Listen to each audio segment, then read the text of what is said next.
Assalamualaikum warahmatullahi wabarakatuh. Apa kabar semua? Semoga dalam keadaan sehat dan tetap semangat ya. Pada pertemuan kali ini, kita akan membahas mengenai pengolahan bahan pangan hasil samping sayuran menjadi produk pangan. Yang pertama yang akan kita bahas ialah mengenai pengertian bahan pangan hasil samping sayuran. Pengertian dari bahan pangan hasil samping sayuran tidak berbeda jauh dengan pengertian dari hasil samping buah. Hasil utama dari tanaman sayuran yaitu daun, bunga, buah, akar, batang maupun umbi dikategorikan sebagai bahan pangan utama. Namun kulit dari sayuran seperti kentang dan wortel ataupun daun yang membungkus brokoli dikategorikan sebagai bahan pangan hasil samping dari sayuran. Jadi, bahan pangan hasil samping sayuran adalah bahan samping atau bagian lain yang dihasilkan dari tanaman sayuran selain daripada bahan pangan utama sayuran yang masih bisa dimanfaatkan. Selanjutnya yang akan kita bahas ialah mengenai kandungan dan manfaat dari bagian hasil samping sayuran. Menurut hasil penelitian, bagian dari hasil samping sayuran yang bernutrisi berikut ini masih bisa dapat dikonsumsi, antara lain kulit bawang. Dalam setiap masakan kita biasanya menggunakan bawang sebagai bumbu utama. Tanpa bawang, rasa makanan menjadi kurang nikmat. Kulit bawang merupakan hasil samping dari sayuran umbi lapis diantaranya kulit bawang merah, kulit bawang putih, dan kulit bawang bombay. Kulit bawang mengandung quercetin, yakni sebuah senyawa yang dapat membantu menurunkan tekanan darah dan mendukung sistem kekebalan tubuh atau antioksidan yang sangat tinggi. Di samping itu, quercetin juga dapat mengurangi peradangan, melawan alergi, dan dapat mencegah penyakit jantung koroner. Antioksidan dalam kulit bawang akan larut ke dalam makanan dan membuatnya lebih sehat. Apabila kita tidak suka memakan kulit bawang, maka kulit bawang tersebut dapat diambil pada saat makanan hendak disajikan. Yang kedua, batang dan daun brokoli. Sayur brokoli yang biasa dikonsumsi adalah bunganya. Oleh karena itu, batang dan daun bunga brokoli dikatakan sebagai hasil samping sayur brokoli. Batang brokoli masih dapat dimakan dengan mengupas sedikit bagian yang keras dari batangnya. Demikian juga dengan daun yang menyelimuti bunga brokoli sangat nikmat jika dimasak sop, seperti kubis atau dibuat jus sayuran. Sedangkan batangnya bisa diolah sebagai acar atau ditumis. Nutrisi tidak hanya terkandung pada bunga brokoli, tetapi batang dan daun yang menyelimuti bunga brokoli mengandung banyak nutrisi. Kandungan nutrisi pada batang brokoli sama seperti yang terkandung dalam bunga brokoli. Daun brokoli mengandung karotenoid, merupakan sumber vitamin A yang memiliki sifat mencegah kanker. Yang ketiga, tangkai daun hijau pada wortel. Tanaman wortel tumbuh di dalam tanah karena wortel mempunyai akar tunggang yang berubah bentuk menjadi bulat dan disebut umbi yang berwarna orange. Tanaman wortel memiliki struktur batang yang pendek, hampir tidak terlihat. Batang wortel ini merupakan tempat menyimpan dan penyebaran air hasil fotosintesis. Batang wortel tidak bercabang tetapi ditumbuhi tangkai daun yang dalam satu batang terdiri atas 4-7 tangkai daun berukuran panjang. Tangkai daun agak tebal dan kaku namun permukaan daunnya halus. Tangkai daun hijau pada wortel inilah hasil samping dari sayuran wortel. Biasanya, tangkai daun hijau pada wortel tidak digunakan, namun ternyata masih bisa dimanfaatkan. Tangkai hijau daun pada wortel mengandung banyak nutrisi yaitu memiliki banyak antioksidan yang baik untuk kesehatan.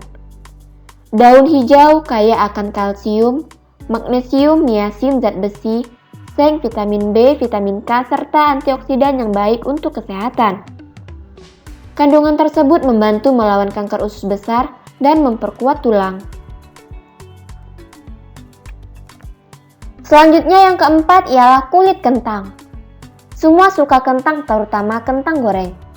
Kentang kaya akan kandungan dan manfaat, tetapi kulit kentang ternyata lebih baik dari kentang itu sendiri. Selama ini kita selalu membuang kulit kentang dan menganggapnya sampah organik yang tidak berguna. Nutrisi kentang paling banyak terletak pada bagian bawah kulitnya. Oleh karenanya, ahli gizi menyarankan jika mengupas kulit kentang setipis mungkin agar kandungan gizinya tidak banyak terbuang. Bagian kulit kentang kaya akan asam klorogenik, yaitu polifenol yang mencegah mutasi sel-sel yang mengarah pada kanker.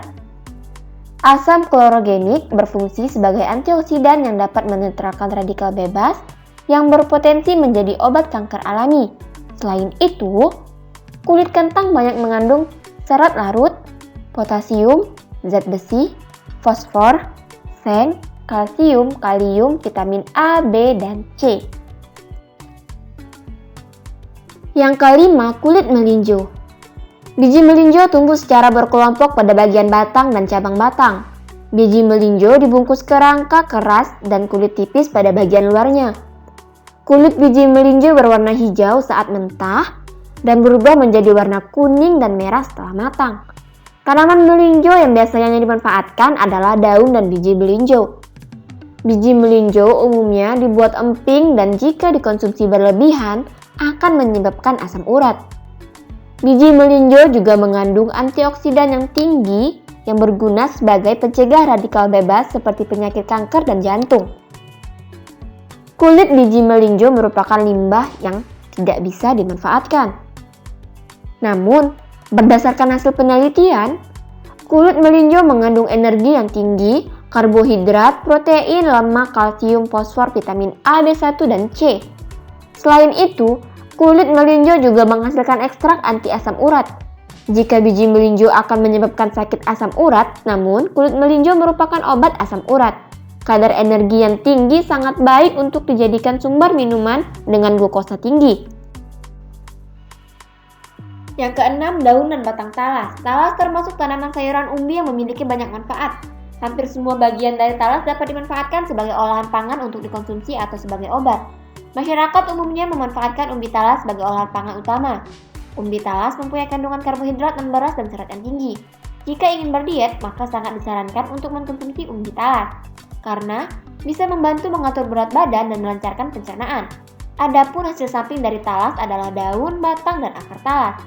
Daun dan batang dapat dimanfaatkan sebagai olahan produk pangan yang menunjang kesehatan tubuh. Namun, akar talas lebih banyak dibuat sebagai obat.